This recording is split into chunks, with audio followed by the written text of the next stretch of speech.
लेकिन आज ऐसी स्थिति बन पड़ी है 2024 चुनाव के बाद लगातार प्रेशर है कि किसी भी तरीके से योगी आदित्यनाथ को हटा दिया जाए। केशव प्रसाद मौर्य खुद कोशिश कर रहे हैं कि योगी आदित्यनाथ को हटा दिया जाए। यहां तक कि केंद्र में जो नरेंद्र मोदी की कमजोर सरकार बनी है, उसके लिए भी कहीं ना कहीं योगी आदित्यनाथ को जिम्मेदार माना जा रहा है। हाँ, इसलिए हर तरफ से दबाव है। हाँ, एक चीज और, अभी विधानसभा में हुआ क्या कि मैं गैलरी में भी घूम रहा था, बीजेपी दफ्तर वाले, जैसे आप विधानसभा में जाते हैं, एक तरफ समाजवादी पार्टी का गैलरी है, यानी विपक्ष की गैलरी है, एक तरफ सत्ता पक्ष की गैलरी है। तो सत्ता पक्ष की गैलरी में मैं टहल रहा था, तो हमें कुछ बीजेपी के विधायक मिले, जानने वाले, नाम लेना सही नहीं है। तो हमने कहा कि भैया क्या चल रहा है इस वक्त चुनाव, पूर्वांचल के हैं, गोरखपुर मंडल के ही, इतना बता दूं मैं, क्या चल रहा है भैया कि आजकल क्या गोरखपुर में छाया हुआ है कि जो देखो जिसको आरोप लगा दे रहा है कि हमारी सुनवाई नहीं हो रही, ये नहीं हो रही है। तो विधायक जी ने कहा बहुत मजा आ रहा है, यही वक्त है, इस वक्त हम लोग फोन कर दे रहे हैं, अधिकारी सुन ले रहे हैं, कहे अगर नहीं सुनोगा, और विधायक लोग कह रहे हैं अधिकारी से, सुनिए साहब, अगर नहीं बात काम होगा हमारा तो कल पेपर में निकल जाएगा। तो अधिकारी डरे हुए हैं, अरे फिर हमारे ऊपर गाज गिर जाएगी, मुख्यमंत्री जी हमारे ऊपर नाराज हो जाएंगे। तो इस वक्त विधायक बड़े मौज में है, बीजेपी के जो विधायक हैं, जब से यह झगड़ा हुआ है, शुरू हुआ है, तब से विधायक लोग बड़े मौज में है। चलो हम लोगों को पूछ बढ़ गई है, हम लोगों को केशव जी भी पूछ रहे हैं, मुख्यमंत्री भी पूछ रहे हैं, विपक्ष वाले भी पूछ रहे हैं, सब जगह इज्जत मिल रही है। अब जनता भी पूछ रही है कि विधायक जी का क्या आने वाली स्थिति में क्या हो जाए। तो इस वक्त सदन के अंदर यही माहौल दिखाई दिया सत्ता पक्ष के विधायकों, विपक्ष नहीं, सत्ता पक्ष के विधायकों की, कि ये जो झगड़ा है वो बना रहे, जिससे हम लोगों की पूछ बनी रहे। तो ये स्थिति इस वक्त बीजेपी में है। आप सोचिए, जिस सत्ता पक्ष में लोग इतने उत्पीड़न के शिकार हों उसके विधायक की उनकी सुनी ना जाए, उनको सम्मान ना मिल पाए, और वो इस बहाने सम्मान ले कि झगड़ा होता रहे, हमें सम्मान मिलता रहे, तो क्या स्थिति होगी अंदर की। भाजपा के विधायकों का ऐसा है कि देखिए, अब वो भरे बैठे हैं असल में। आप योगी आदित्यनाथ जी के अलावा कोई भी सरकार बताइए अपनी नजर में, मैं जब से जानने लायक हूं या मैंने जितना भी पढ़ा, उत्तर प्रदेश में ऐसी कोई सरकार नहीं रही जिसके इतने ज्यादा विधायकों ने किसी थाने पर धरना दिया हो, जिनके विधायकों के अपने ही वीडियोस रिकॉर्ड करके वायरल करने पड़े कि भाई हमारा थानेदार नहीं सुन रहा। ये इकलौते योगी आदित्यनाथ जी हैं जिन्होंने ये कमाल किया था। और उन्होंने सोचा कि जैसे 2024 में मोदी मैजिक के नाम पर कोई भी सांसद बन गया है, वैसे ही उत्तर प्रदेश में कोई भी विधायक बन गया है, और हम ही हम हैं, तो बस हम हैं और किसी से हमें कोई मतलब नहीं है। लेकिन असल में वो सारे जनप्रतिनिधि थे, और वो सारे लोग इस बात का इंतजार कर रहे थे कि एक ना एक दिन तो हमारा मौका आएगा, और असल में उनके लिए शानदार मौका है। नहीं, शानदार मौका।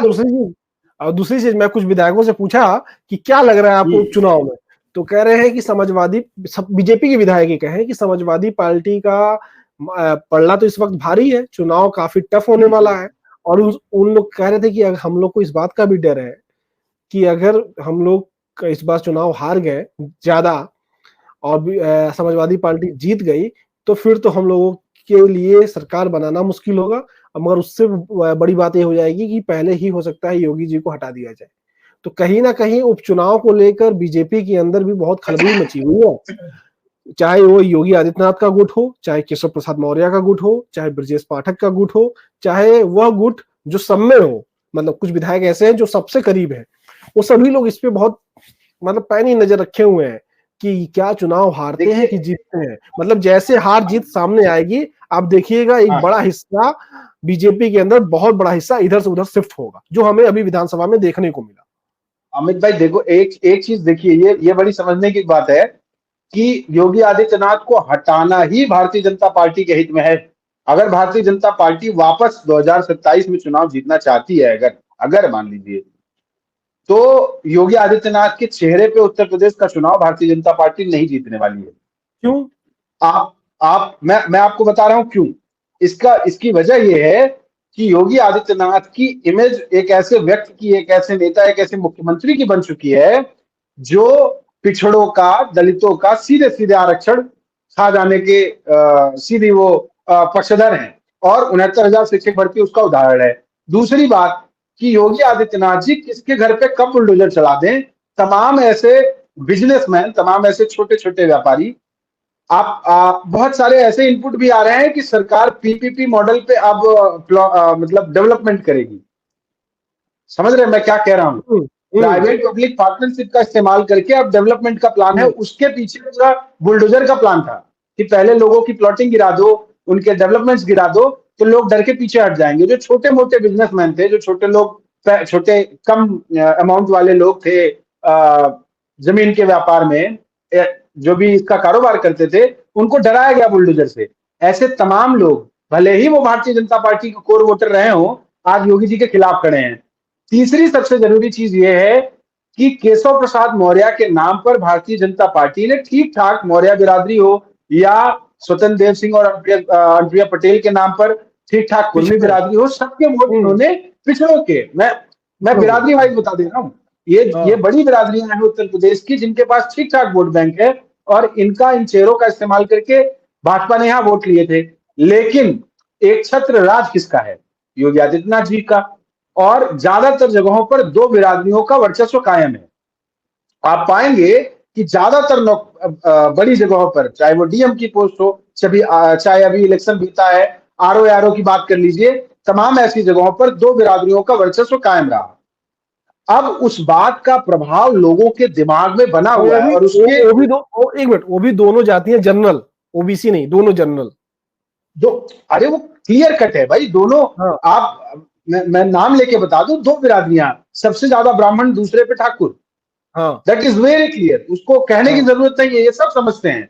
और ये संदेश जो जा रहा है, इसका पूरा का पूरा दारोमदार योगी आदित्यनाथ पे, योगी जी के ऊपर पूरा दारोमदार है। और मजे की बात यह है कि वो इन सारे आरोपों को कभी भी नकारते नहीं है। आप पाएंगे कि वो अपने आप को इसमें ग्लोरीफाई करने की कोशिश करते हैं। हाँ, कई सारी वीडियो ऐसे सामने आई है। और ऐसे तमाम चीजें योगी आदित्यनाथ जी के खिलाफ जा रही हैं, और वो पूरी भारतीय जनता पार्टी के खिलाफ जा रही हैं। अगर भारतीय जनता पार्टी 2027 तक योगी आदित्यनाथ को मुख्यमंत्री बना के रखती है, तो आप यकीन मानिए कि भारतीय जनता पार्टी को बहुत ही खराब नतीजे देखने को मिलेंगे। हाँ, ये स्थिति तो है। और इसके साथ साथ आपको बता दें कि जब से उत्तर प्रदेश का चुनाव बीता है, उत्तर प्रदेश में खींचातानी ज्यादा है। और जहां योगी आदित्यनाथ चुनाव के पहले मास्टर स्ट्रोक वाले मुख्यमंत्री माने जाते थे, अब वहीं चुनाव के बाद उन्होंने जो फैसले बड़े लिए हैं वो फेल स्ट्रोक साबित हो रहे हैं। इसको लेकर फिर हम आगे चर्चा करेंगे। विनीत भाई, आप समय दिए, इसके लिए बहुत बहुत धन्यवाद। और इसी तरीके से फिर से हम लोग जुड़ते रहेंगे, अलग अलग मुद्दों पे लगातार हम लोग चर्चा करेंगे, चाहे वह विनीत भाई का चैनल हो, चाहे ये वाला ये भी विनीत भाई का चैनल हो, दोनों चैनलों पे हम लोग चर्चा करेंगे। चाहे वो द जनहित हो, चाहे टू द पॉइंट हो, दोनों चैनलों पे हम लोग लगातार चर्चा करेंगे। और आपको अगर ग्राउंड रिपोर्ट देखनी है तो विनीत भाई का चैनल द जनहित जाके देखिए, वहां पे आपको तमाम ग्राउंड रिपोर्ट मिलती रहेगी, लोगों की भी तमाम रिएक्शन वहां दिखते रहेंगे। बहुत बहुत धन्यवाद आपका विनीत भाई। शुक्रिया अमित भाई, शुक्रिया, थैंक यू।